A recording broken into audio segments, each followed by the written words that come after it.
We've all been there. You boot up Football Manager, buzzing to start your new save, you meticulously craft what you think is a masterclass 4-3-3 or 4-2-3-1, you hit spacebar, get into your first match, and within 20 minutes, your midfield look like a turnstile at a theme park. Your double pivot is nowhere to be found.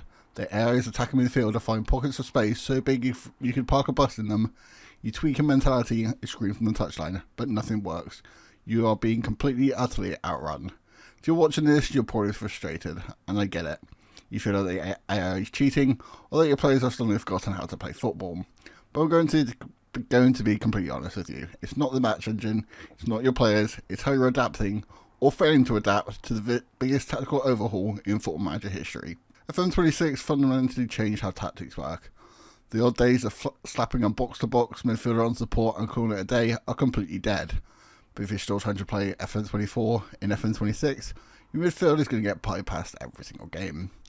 Today we're going on a deep dive. In today's video I'm going to break down exactly why your midfield is a black hole, how the new dual phase tactical system is tripping you up, and give you the exact structural fixes to turn your midfield from a liability into an absolute fortress. Grab a notebook, open your save, and let's fix your tactics. To understand this fix, we first need to understand the problem. Why is the midfield so hard to control this year? It boils down to two massive changes that Sports Interactive made for FM26. The removal of the old duty system, attack, support, defend, and the introduction of dual phase tactics. In older games, a simple formation dictated everything.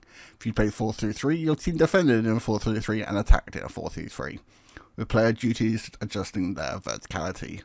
You relied on player roles to just create transitions. In FM26, you now have in-possession shape and an out-of-possession shape.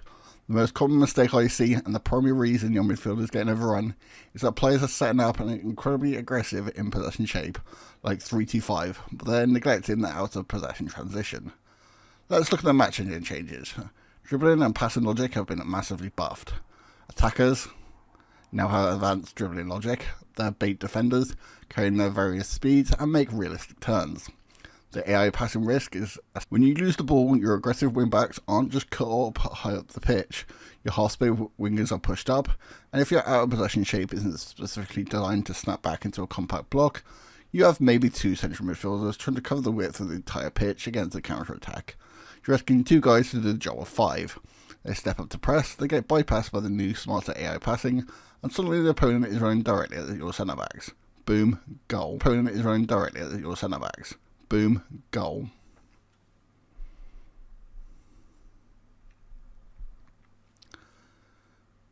So, how do we fix it? It starts with a redesigned tactics menu. We need to stop looking at the in-possession screen in isolation and start living in the combined and both. Your rush defense is how your team is structured while you have the ball, specifically to prevent counter-attacks when you lose it. If you're playing attacking wingbacks, like the new overlapping centre-backs or aggressive advanced wingbacks, you need bodies behind the ball. In FM26, because the support/defend duties are gone, you have to use the new out-possession roles to dictate this. Let's talk about your pivot. If you're talking about a 4-3-3 or a 4-2-3-1, you cannot have both your deeper midfielders stepping up. You kind of need an anchor. Enter the screening DM and the dropping DM. The screening DM is your brick wall. Out possession, this role explicitly sits deep and blocks central passing lanes. They do not get dragged out of position to chase the ball. If you're getting killed by through balls down the middle, this is your immediate fix. The dropping DM. This is fascinating. Under pressure or when defending, this role drops into the defensive line to form a back three or a back five. If your wingbacks caught high, the dropping DM ensures you still have central numbers and keeps that number numerical superiority. If your midfield is getting overrun, my first piece of advice is to change one of your out-possession midfield roles to a screening DM. Instantly you'll notice the AI struggles to find that killer pass straight through down the centre. Now let's look at your out-possession formation. If you attack 4-3-3 in game, the game will suggest complementary out-possession shapes. Do not ignore this. To stop getting overrun, you need to compress the space. I recommend setting your out-possession shape to a 4-1-4-1 or a compact 4-4-2. By dropping your wingers into the midfield line out of possession and creating a flat back four ahead of your defensive midfielder, you would create a 5-man midfield block. You go from being outnumbered in the centre to have a higher numerical advantage. The AI will be forced wide because there is simply no space through at the middle. Now let's talk about the unsung hero of FM26, the tactical visualizer. If you aren't using this, you're basically flying blind. The visualizer divides the pitch between 3 vertical zones. You can click on any of the 9 grid squares to show exactly how your team shape shifts as the ball moves. This is where you diagnose why you're getting overrun. Let's say the AI has the ball in the middle third. Look at your midfielder line in the visualizer. Are your midfielders staggering? Is your pressing centre mid rushing forward on your striker, leaving a massive gap behind him? The new pressing centre mid role is incredibly aggressive. In possession, they might be a creative midfielder, but out of possession, you set them to a pressing central midfielder.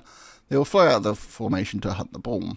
If you pair a pressing central midfielder with another aggressive role, you have 0 midfield stability. To fix this, you have to balance your pairings. If you have a pressing centre mid or a pressing DM, the guy next to him must be a screening DM or a more conservative role. You need to have a sitter and a runner, similar to a target man and a poacher as a strike force. Furthermore, let's check your transitional instructions. They moved these in FM26. They're now natively built in the in/out possession tabs. If you're telling your team to counter-press aggressively the second you lose the ball, but your players lack the work rate, stamina and anticipation to actually win it back, you're pulling your players out of position for no reason. The AI will simply ping a pass around your disjointed press and run freely into your half. If you're a low league team and playing against a vastly superior technical side like Man City or Real Madrid, turn the aggressive counter press off. Tell your team to drop into that out position shape instead, let them retreat into a 4-1-4-1 we talked about, and absorb that pressure. Let's bring this all together with player attributes. Because the new match engine physics in FM26, all the physical stats on the cheat code that used to be. In FM26, you could just buy a guy with 17 pace and 17 stamina, and he would just cover all your tactical mistakes in midfield. Not anymore. In FM26, for defenders and defensive midfielders, positioning, anticipation, and concentration matters significantly more than just raw speed. An intelligent midfielder who knows how to control his zone in the out of possession phase will outperform a fast player who constantly gets dragged out of position. If your midfielders getting shredded, look at the anticipation and positioning attributes of your central players. If they are below average for your league, your players could literally be reacting seconds late to the AI is passing. They are stepping up when they should be dropping back. And don't forget the new passing risk assessment. If your deep midfielders have poor decisions making and vision, they will try stupid passes either when you win the ball back, turn it over immediately in a dangerous area, or the team is expanding into the in-possession shape and you'll get counted on straight away. So I do a little midfield checklist. Before your next match, I want you to check these 3 things. Number 1, check the combined view and the massive structural holes between your in-possession and out-possession shapes. Number 2, verify the pivot. Do you have at least one screening or dropping role to anchor the midfield when you lose the ball? Number 3, run the visualizer. Check the middle and defensive thirds. Does your team form a cohesive block, or all the players scattering like ants? Football Manager 2026 is brilliant because it finally pushes tactical laziness. It demands that you think like a modern manager. Pep Guardiola doesn't just tell his players where to run when they have the ball. He spends hours drilling them on exactly where they need to stand when they lose it. You need to do the same, or in some aspects. Respect the out of possession phase. Build a cohesive rest defence. Stop using 2 aggressive runners in a double pivot. If you implement the 4-1-4-1 out possession block and anchor your midfield with a screening DM, I promise you that massive hole in the centre of your pitch will vanish. The AI will start passing sideways, they'll get frustrated, and you will dictate the tempo of the game. Thank you so much for watching. If this deep dive helped you fix your tactic, hit that like button, subscribe for more FM26 masterclasses. Let me know in the comments below what tactical issue is ruining your save right now. I read every single one. Until next time, keep tweaking, keep winning, and I'll see you on the touchline. Thank you guys for watching, and I'll see you guys next time.